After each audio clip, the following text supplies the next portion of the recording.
Познакомьтесь с Элис, стильной и смертоносной ДПС агентом, которая режет врагов как масло. Если вы играли за Мияби, то Элис покажется вам знакомой. Простая в освоении, сильная при правильной сборке и невероятно приятная в бою. Вся ее механика строится вокруг физической аномалии и особого ресурса энергия клинка. Накопив 300 очков, запускает заряженную базовую атаку «Сумрачный вальс». Это мощнейшая АОЕ с неуязвимостью и парализованным натиском в придачу. Именно так она наносит основной урон. Что касается обычной базовой атаки, у нее 5 этапов. Первые 4 можно игнорировать, но 5-й этап это самая фишка всей этой комбо-атаки. Она наносит сильный урон, хорошо накапливает аномалию и становится еще сильнее, если Элис вызывает натиск, то пятый этап становится усиленным, то есть больше урона наносит. И фишка в том, что Элис умеет срезать путь к 5-му этапу через использование спецзаряженной атаки, контратаки с уворотом, быструю помощь и цепочку атак. Комбо из 5 атак не нужно прям исполнять, если есть возможность, то можно прям срезать путь сразу к 5-му этапу. Главная ее фишка это заряженная базовая атака, но использовать ее нужно только при полном заряде энергии. 300 энергии, там 3 деления, каждое деление это 100 энергии, то есть все 3 это 300. Только тогда она вызовет поляризованный натиск. А это дополнительный урон и хаос урон по врагам. Теперь про пассивку. Во-первых, когда кто-то в команде вызывает физическую аномалию, Элис каждую 0,95 секунды наносит урон дополнительно сверху, который равен 2,5% от изначального урона. Дальше она может ускорять себе накопление аномалии, когда она сама вызывает реакцию натиск. И также она усиливает урон от хаоса, то есть больше урона наносит. И по сути, чем дольше действует аномалия натиска, тем больше она наносит урона.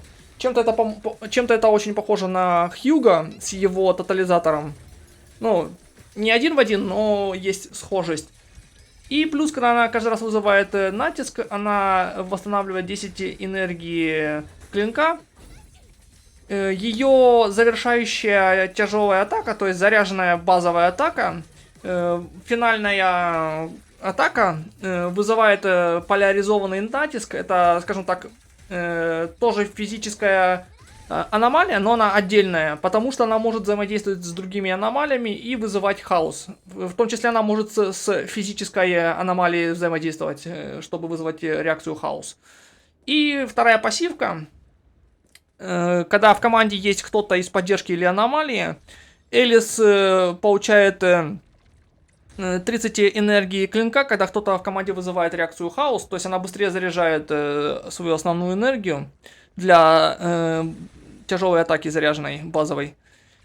И другая часть этой пассивки, если контроль аномалии Алисы выше 140, каждая единица сверх этого значения дает 1,6 единиц знания аномалии.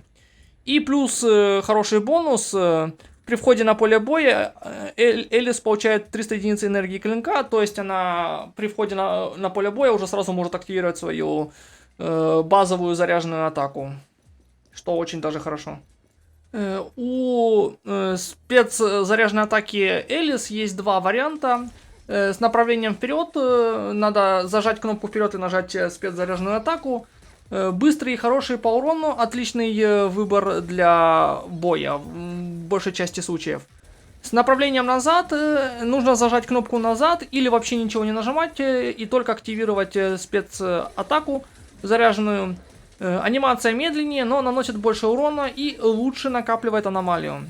Оба варианта можно использовать для идеального ворота, что дает еще больше энергии клинка. Цепочка атак очень полезна, дает много урона, точнее наносит много урона и дает энергию клинка. А ульта одна из самых сильных в игре, мощнейший мультипликатор и возвращает 200 энергии клинка. Используйте, когда энергии клинка меньше 100. И сразу же можно сделать заряженную базовую атаку. Играть ей в конечном итоге легко. Достаточно накопить энергию клинка 300 и использовать заряженную атаку. Перед боем используем все бафы, которые можно использовать, которые у вас есть. И переходим на Элис, желательно с ассиста, чтобы можно было сразу пятую комбо-атаку сделать базовую. Накапливаем энергию клинка. Как только накопили, используем. К этому времени у вас должны будет накопиться заряженная спецатака. Как только вот накопите спецатаку, как я сказал, используем спецатаку. Таким образом накапливаем энергию клинка. Попутно стараемся уворачиваться и делать атаки, контратаки. Это тоже дает энергию клинка. И вызываем натиск, то есть аномалию физическую. И тоже дает энергию клинка. Как только опять накопили, опять ее потратили. Не забываем по ходу использования заряженной атаки в конце анимации использовать базовую атаку, чтобы выполнить пятую обычную базовую атаку. И нанести урон. И дальше все повторяем. Активируем бафы, какие у вас есть, если не такие вообще есть. Но желательно должны быть, конечно. И возвращаемся обратно на Лису. Желательно через быстрое переключение, чтобы сразу пятую сделать. И все то же самое, в общем-то. И все то же самое. Используем ульту, если она заряжена. Она сразу дает много энергии клинка. Используем заряженную атаку. Используем опять все наши спецатаки, чтобы восстановить быструю энергию клинка. И опять заряженная атака. И снова все заново. Возвращаемся на наших баферов, дебаферов, саппортов, кто у вас там есть.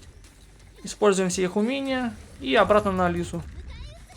И все точно так же. Атакуем базовыми атаками. Стараемся делать атаки с уворотом, с быстрым переключением. Все это быстро позволяет активировать пятую комбо базовую атаку, чтобы быстрее накапливать энергию клинка.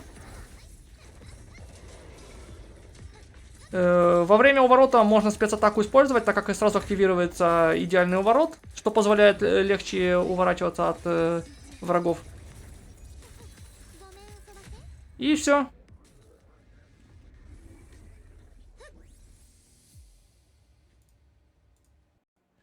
Перейдем к сигнатурному оружию Дриалисы. Естественно, лучшим вариантом будет ее сигнатурка.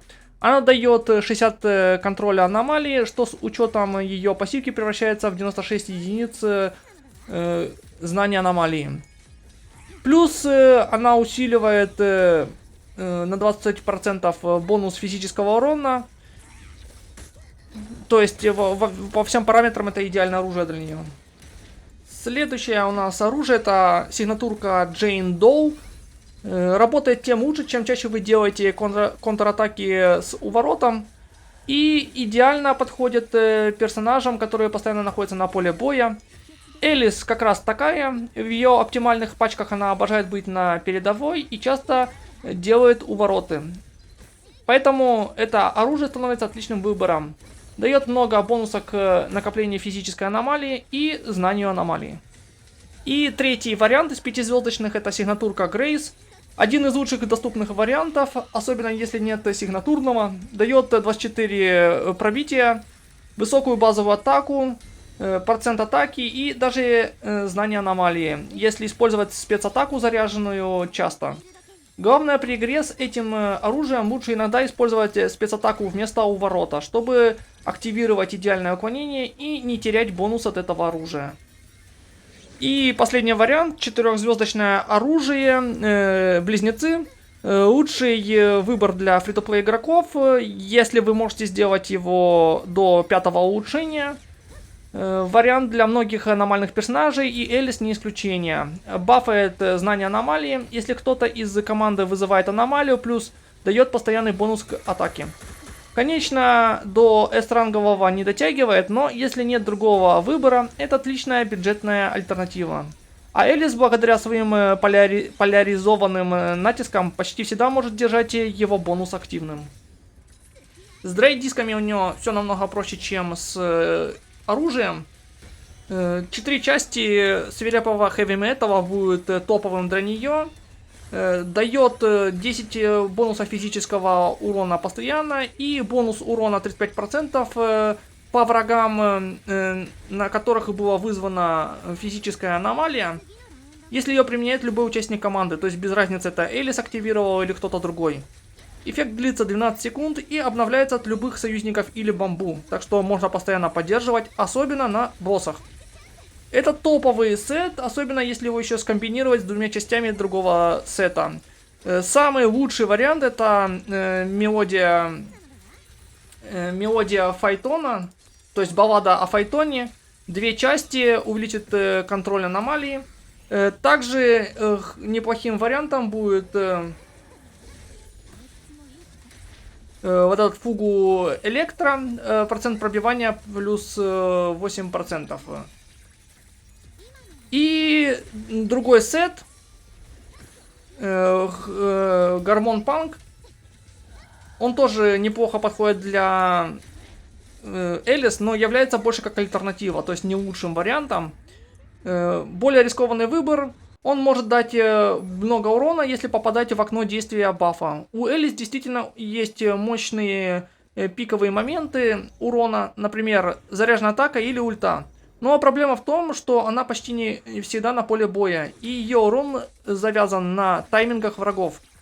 Например, в моменты уворота или оглушения. А Гормон Панк требует, чтобы вы заходили и били, и выходили. То есть постоянно нужно переключаться между членами команды. Так что сет работает, но менее стабильный, чем предыдущий. То есть ее сигнатурный фактически. И этот сет точно так же комбинируется или с балладой о Файтоне, или с фугу электро.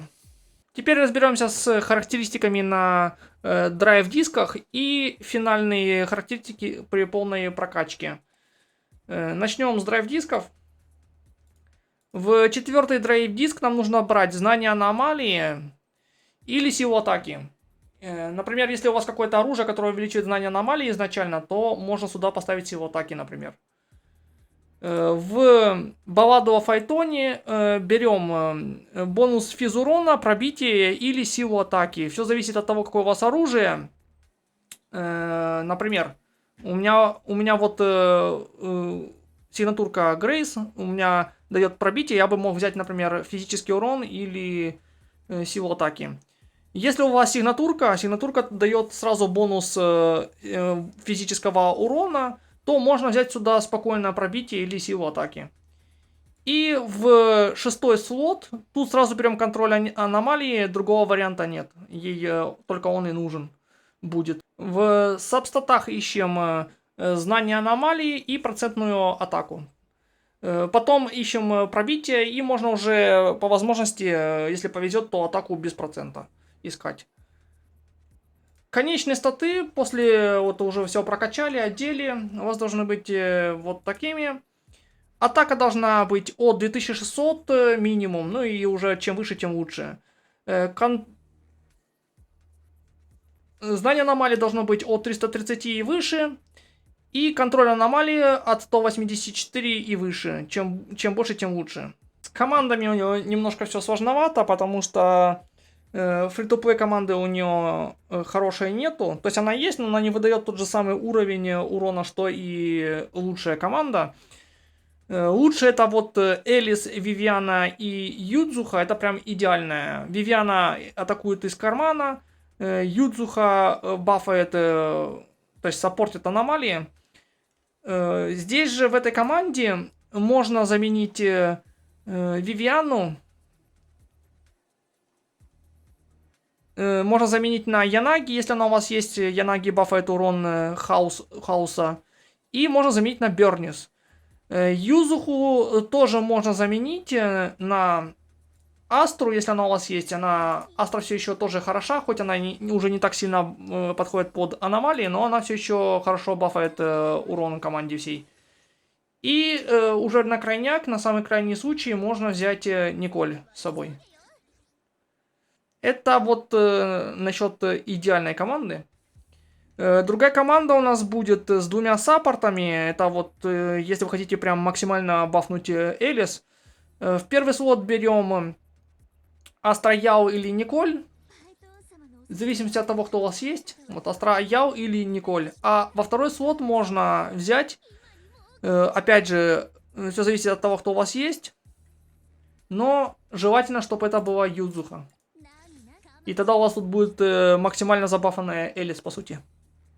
Так как поляризованный натиск Элис может взаимодействовать с ее же физ натиском, то хаос она тоже активирует. Только, скажем так, медленнее, чем если бы это была Бернис или Вивиана в команде. Еще один вариант это с двумя ДПСами, но он тоже, не скажем, что дешевый. Это Элис, Джейн Доу. У меня ее, правда, здесь нету. То есть, учитываем, что здесь вот во втором слоте Джейн Доу. У меня просто ее нету. И дальше у нас это Юдзуха, Астра Яо, Николь или Люси. То есть, опять же, все зависит от того, кто у вас есть. Вот Юдзуха или Астра Яо или Николь. Или Люси. Тоже, опять же, если она у вас есть и прокачана, то вообще идеально. Вот. И последний вариант. Бюджетный. Это Элис. Вот она уже здесь. Грейс.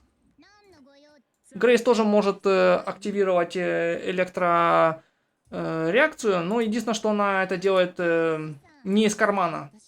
Это вот единственная проблема. То есть придется все очень быстро с ней делать. И в последний слот это Николь или Люси. Николь режет защиту, как таково, а Люси бафает всего атаки. То есть в зависимости от того, что вам больше нужно по направленности. Ну и бамбуки здесь тоже, в зависимости от того, какая у вас команда. Если у вас есть и Алис, и Элис, и Юзуха, то можно взять ее вот этот сигнатурного бамбука. Дальше все зависит от того, если у вас два физ, то берем физушного бамбука, вот этого вот револьвербу.